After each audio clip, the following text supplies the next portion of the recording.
اپنی لا ریب لا شکا کتاب میں ارشاد فرماتا ہے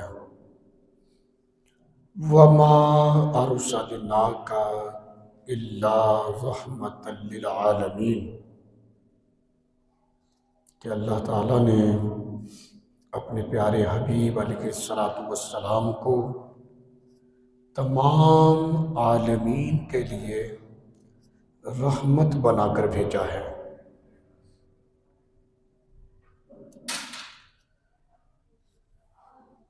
آیت مقدسہ میں اللہ رب العزت نے کریم آقا علیہ السلام کی وصف رحمت،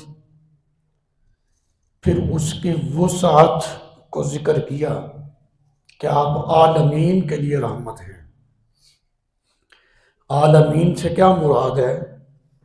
اللہ تعالیٰ قرآن پاک میں ارشاد فرماتا ہے الحمدللہ رب العالمین، کہ تمام تعریفیں اللہ کے لیے ہیں جو عالمین کا پالنے والا ہے۔ تو عالمین کا معنی یہ ہوا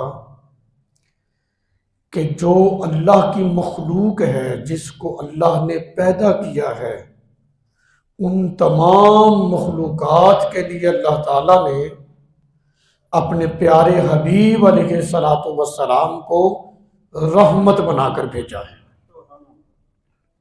تو ہمیں ضرورت رحمت کی تھی کہ کوئی ایسا بھی ہو کہ جس کی کمبل کے نیچے ہم آ جائیں، جس کے رحمت کے سائے میں آئیں تو اللہ معاف فرمائے۔ اللہ تعالیٰ نے اپنے بندوں کے لیے پھر اپنے محبوب علیہ السلام کو اپنی مخلوق کے لیے رحمت بنا کر بھیج دیا ہے۔